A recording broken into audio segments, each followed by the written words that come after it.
Fala galera, tudo bem com vocês? Esse é o Nem Tudo Que Parece É. E antes de começarmos o vídeo de hoje, vou pedir para vocês se inscreverem no canal, deixar seu like aí no vídeo, que ajuda muito na divulgação, e compartilhe esse vídeo para que diversas pessoas tenham acesso a essa informação. E hoje vamos falar sobre Luiz Inácio Lula da Silva, o Lula, que no último dia 24 foi condenado em segunda instância a pouco mais de 12 anos de prisão por corrupção passiva e lavagem de dinheiro pelo caso do Triplex. E o que a gente observa andando nos ambientes onde a gente visita é que existe aquele pessoal que defende com unhas e dentes o PT, defende com unhas e dentes o ex-presidente Luiz Inácio. Assim, vivemos um país democrático, onde todos têm o direito de expressar suas opiniões, de votar em quem quiser, de escolher os seus candidatos. Mas cabe a reflexão, será que um partido político pode ser considerado como um time de futebol, em que as pessoas defendem com toda a força,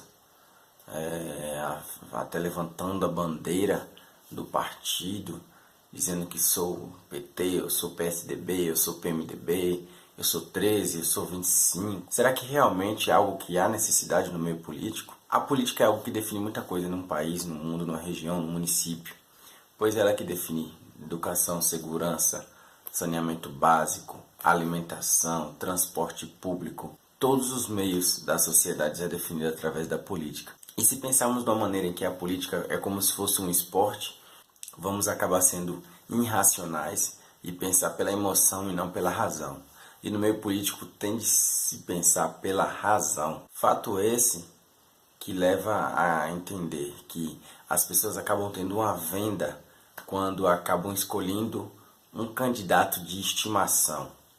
Não podemos ter candidatos de estimação, temos que ter candidatos.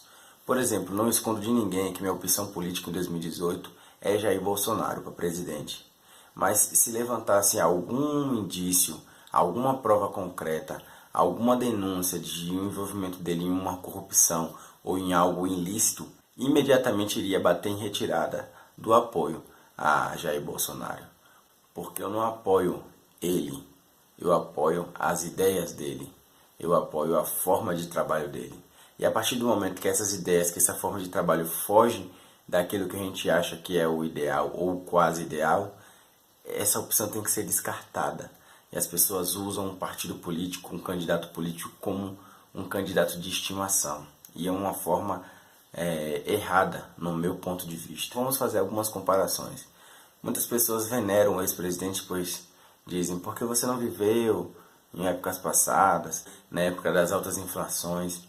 Mas vamos parar para pensar, vamos falar um pouco de economia, por exemplo.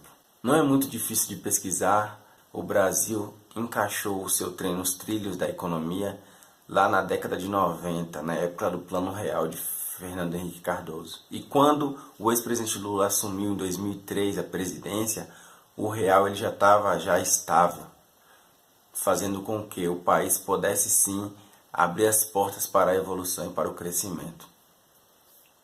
Diversas coisas foram realmente feitas no governo do PT e isso é fato.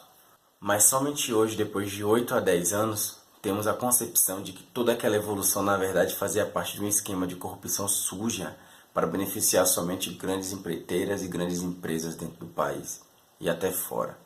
Pois a evolução que o povo brasileiro teve nada passou do que aquele velho ditado que tudo que sobe desce. Hoje vivemos numa situação bastante complexa e bastante complicada, tudo fruto de políticas econômicas falhas que fizeram com que o Brasil tivesse o efeito bumerangue, que fosse e voltasse. Eu sou totalmente a favor a políticas de incentivação social, mas em locais corretos. Você vai beneficiar uma pessoa com Bolsa Família, por exemplo, em uma grande metrópole, numa grande capital, sendo que você pode abrir diversas oportunidades de fazer com que aquela pessoa, além de ganhar dinheiro, possa produzir algo e fazer com que a economia gire cada vez mais. O Bolsa Família tem que ser alocado em regiões as quais, quando não chove, não tem como produzir, em regiões em que a matéria-prima é de difícil acesso, em regiões em que não há setores industrializados, não há fábricas, não há grandes empresas para gerar empregos e as pessoas dependem da própria mão de obra e às vezes essa mão de obra ela é prejudicada por alguma situação natural, por exemplo no Nordeste, por exemplo na região do Sertão, na região que passou por alguma enchente ou por algum desastre natural, você tem que alocar benefícios sociais nessas regiões. Mas o que aconteceu no governo PT? Os benefícios sociais foram generalizados. Não é difícil de você encontrar pessoas que têm casa própria e receberam um condomínio Minha Casa Minha Vida. Mas será realmente isso aí é culpa de Lula? Isso aí é culpa de Dilma? Isso aí é culpa do PT? Não diretamente, mas indiretamente, pois os projetos sociais foram projetos falhos, que na verdade os projetos sociais foram elaborados no último governo de Fernando Henrique Cardoso, mas que o mesmo afirmava que o Brasil ainda não tinha condições de aplicar um projeto como aquele. Mas com a questão da popularização do ex-presidente Lula, ele sempre utilizou os projetos sociais como uma carta na manga do seu governo, fazendo com que tudo fosse de forma fácil, atraindo assim uma grande parte da população brasileira. Mas e aí? A condenação realmente foi justa? Vamos analisar um pouco o perfil do ex-presidente. Ele é mentiroso, como podemos ver no próximo vídeo. Eu cansei de viajar o mundo falando mal do Brasil, gente. Era bonito a gente viajar o mundo e falar, no Brasil tem 30 milhões de crianças de rua, no Brasil tem 30 milhões... A gente nem sabia, tem não sei quantos milhões de abortos, era tudo clandestino, mas a gente ia citando números, sabe? Se o cara perguntasse a fonte, a gente não tinha, mas a gente ia citando números. Eu não esqueço nunca, eu estava debatendo, o Roberto Marinho e o Jaime Lerner em Paris. Mas eu estava dizendo, porque no Brasil tem 25 milhões de crianças de rua. Eu era aplaudido calorosamente pelos franceses. Quando eu terminei de falar, o Jaime Lerner falou assim para mim, ô Lula, não pode ter 25 milhões de crianças de rua, Lula. Porque senão a gente não conseguiria andar nas ruas, Lula. É muita gente. Além disso, na minha opinião, ele é covarde, porque após o falecimento da ex-esposa dele, em fevereiro de 2017, ele mudou totalmente os seus depoimentos lá na Operação Lava Jato, atribuindo diversas situações à ex-esposa dele, pois ela não estaria aqui para poder ser ouvida.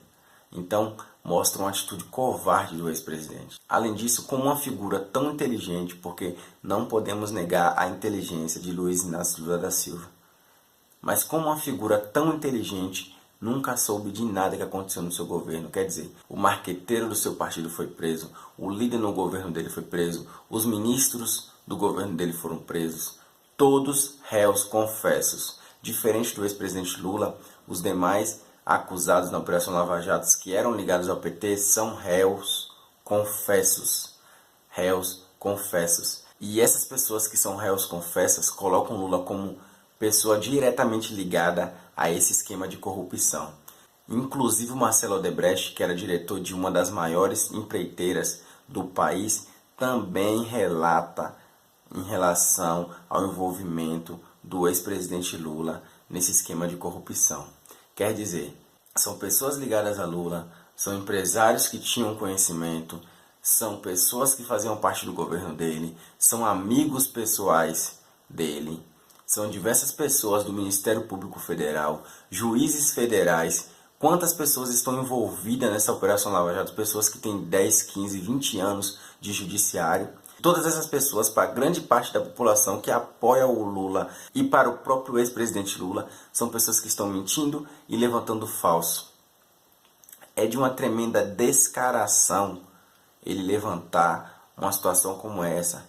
E aquilo que o advogado e ele sempre relata de que não há provas, sempre falando que não há provas, não passa de desculpas esfarrapadas para tentar se livrar daquilo que ele fez e até hoje, ao mínimo, nem se arrepende, fazendo de refém, não ele, mas sim o povo brasileiro que hoje sofre, fazendo a população de réu por conta do maior golpe, por conta da maior organização criminosa que este país já viu.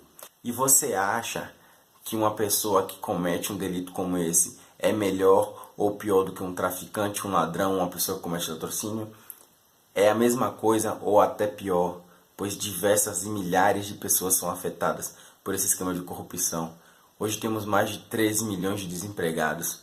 Hoje temos diversas pessoas em filas dos hospitais que não sabem quando vão sair, porque recursos que poderiam ser destinados aos hospitais hoje estão em paraísos fiscais por conta de esquemas de corrupção e lavagem de dinheiro que aconteceram neste governo nas últimas décadas. Então, pessoal, não se engane, não se deixe levar por conversa bonita, não se deixe levar por aquele comício, por aquela frase de impacto, por aquela frase feita. Leiam e vão atrás das evidências. No último vídeo eu falei sobre as fraudes nas urnas e também já falei sobre a manipulação da imprensa, que para você que não assistiu, o link vai estar aqui na descrição do vídeo. Fiquem atentos, fiquem alertas, como eu já falei, vão atrás da informação e não se deixe levar por esses lobos em pele de cordeiro. Esse é o Nem Tudo Que Parece É. Até a próxima.